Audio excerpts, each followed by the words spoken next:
મુખ્યમંત્રી ભૂપેન્દ્ર પટેલના મંત્રીમંડળનું વિસ્તરણ થયા પછી 3 સપ્તાહ જેટલો સમય વીતી ગયો છતાં પણ ઘણા મંત્રીઓ સક્રિય કામગીરીથી અળગા છે તેવું જાણવા મળે છે.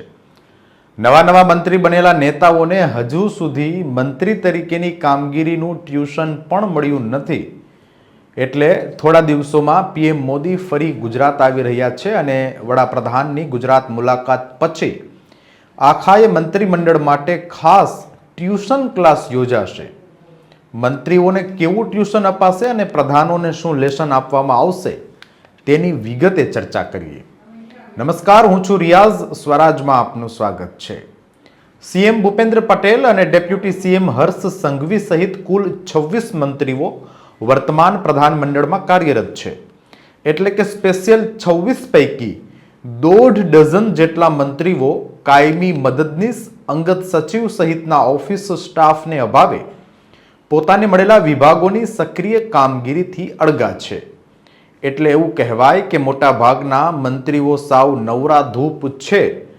એટલે તેમને સ્પેશિયલ ટ્યુશન આપવા માટે 27મી નવેમ્બરથી ધરમપુરમાં 3 દિવસીય ચિંતન શિબિર યોજાશે. રાજ્યના સામાન્ય વહીવટ વિભાગે મહત્વપૂર્ણ જાહેરાત કરી છે. આગામી 27મી નવેમ્બરથી વલસાડના ધરમપુર ખાતે 3 દિવસ માટે ચિંતન શિબિરનું આયોજન કરાયું છે. આ શિબિરમાં મંત્રી પરિષદ સહિત 211 આઈએએસ અધિકારીઓ સામેલ થશે. મુખ્યમંત્રી ભૂપેન્દ્ર પટેલની અધ્યક્ષતામાં 27થી 29મી નવેમ્બર દરમિયાન શ્રીમદ રાજચંદ્ર આશ્રમ ધરમપુર ખાતે યોજાનારી ગુજરાત સરકારની 12મી ચિંતન શિબિરમાં તમામ મંત્રીમંડળના સભ્યો, મુખ્યમંત્રી કાર્યાલયના સચિવો, રાજ્યના મુખ્ય સચિવ, જિલ્લા કલેક્ટરો અને જિલ્લા વિકાસ અધિકારીઓ ભાગ લેશે. તમામને વિવિધ સત્ર માટે વિષય અનુસાર લેસન સાથે તૈયાર રહેવા તાકીદ કરવામાં આવી છે. ઉલ્લેખનીય છે કે વડાપ્રધાન નરેન્દ્ર મોદી 15મી નવેમ્બરે ગુજરાત આવી રહ્યા છે. તેઓ બિરસા મુંડાની જન્મ જયંતિ નિમિત્તે નર્મદા જિલ્લાના ડેડિયાપાડાની મુલાકાત લેશે.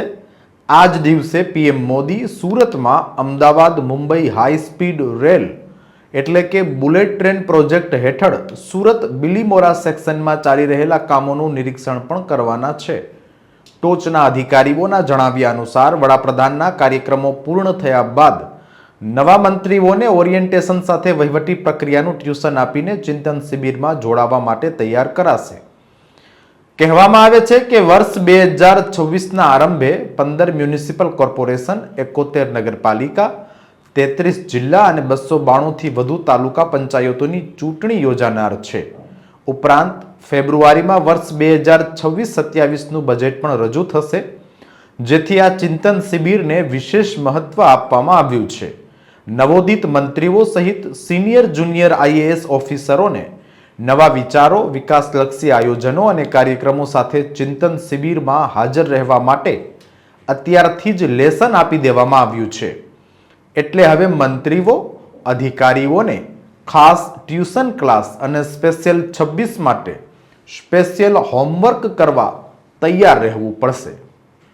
સમાચારોમાં અત્યારે બસ આટલું જ. વધુ સમાચારો માટે જોતા રહો સ્વરાજ. ધન્યવાદ.